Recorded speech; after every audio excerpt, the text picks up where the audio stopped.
भगवते वासुदेवाय Om Namo Bhagavate Vasudevaya. So we are continuing of the book. I think we are in the section where talking about humility gateway. A humble soul is described as someone who, although accomplished in many ways, thinks himself utterly unqualified. Such a soul sees that in relationship to God he is insignificant. Yes, in comparison to someone who has just started on the spiritual path, the humble soul has experience to leverage. But that does not make him feel superior because in relationship to the ultimate goal, pure, exalted love of God, he always feels so far away. Thus, to get closer to the goal, it's more effective to remain in the beginner's mindset.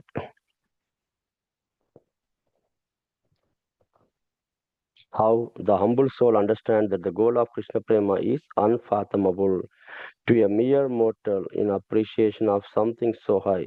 He laments being so low and far away. This feeling attracts Krishna. While Vishada, lamentation, pulls down if directed towards material objects and relationships. The opposite happens in Vishada Yoga, the yoga of sincere lamentation, faced with our insufficiencies. If we turn to Krishna for help, then miracles happen. Lamenting our distance from Krishna never fails to lift us up towards Him. Thus, the way up is by bending down. If you wish to reach Krishna, then become truly humble through please, though please remember, don't think less of yourself, but think of yourself less. Seeing Krishna as our only maintainer. Of the six limbs of Saranagati, to see Krishna as only one's only maintainer is the main. In Sanskrit, this is called Gopartve Varana and is considered the Agni, the basis of Saranagati. Since the act of selecting guardian and entrusting him to protect oneself encompasses the whole process of seeking shelter, the five limbs assist in this. Thus, we must develop strong conviction that Krishna alone can take care of us, nobody else. Parents, friends, and other devotees offer us support and give us some relief, but the Lord, who is behind them all, can offer us the shelter that includes all types of support. Srila Prabhupada instructed the same on chanting. We should cry out to Krishna like a dependent child calls for its mother.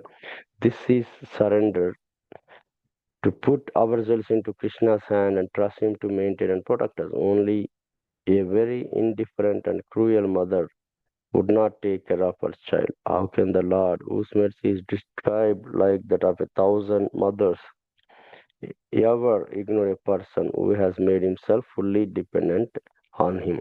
Although we have a Although we have wronged Krishna for so long in so many ways, out of his extraordinary kindness, he is moved to act whenever we turn to him.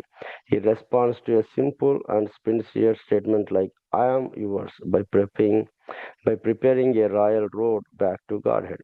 Krishna is kind by nature. In his heart, he has no place for mistakes is of his devotees.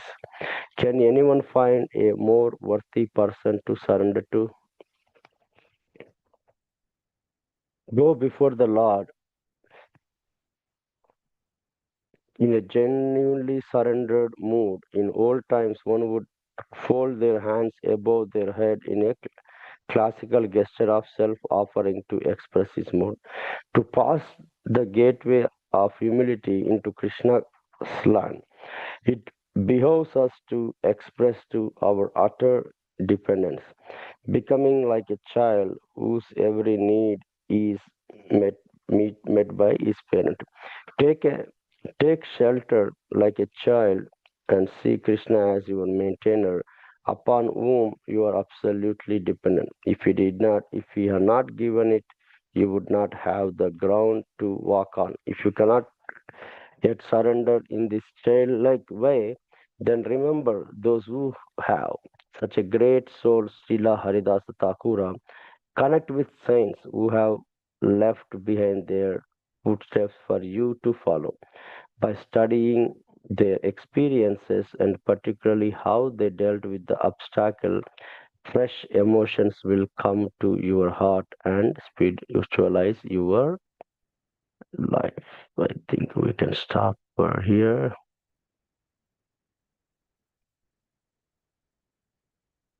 So, yesterday we started the topic humility, the gateway to surrender. So, true humility does not mean to think less of yourself, but it means to think of yourself less. So, in order to enter the world of Sri Krishna, we have to be very low through the great way of humility. Bow down, otherwise we don't fit through the gate. So, continuing that today, um, um,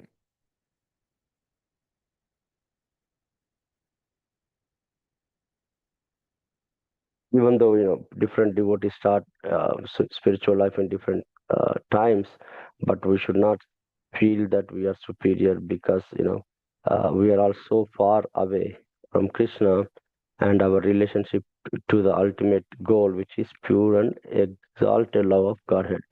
So that is why we always to remain in the beginner's mindset. You know, um, so I think that is the only way uh, we can progress and be humble. And it's also said in Vishada, usually lamentation pulls us down in the material relation, but here in spiritual aspect, you know, if you turn to Krishna, help them, then miracles will happen. And then we also read the new topic, seeing Krishna as our only maintainers. Uh, of the six limbs of Sharanagati, and one of the limb is to see Krishna as the only maintainer. That is the main. So, and it also said that if we in the if this accepting Krishna as the only maintainer, as a limb of six Sharanagatis, the other five limbs assist in this process. So we must have to develop strong conviction that Krishna alone can take care of us, nobody else. You know, and as Prabhupada mentioned, we have to take a shelter like a kid, yes, and see Krishna as our maintainer, and on whom we are absolutely dependent. You know, and also we have to follow the previous acharyas like Sri Haridas Thakura who left behind their footsteps for us to follow. With that, we can stop and I will start chanting.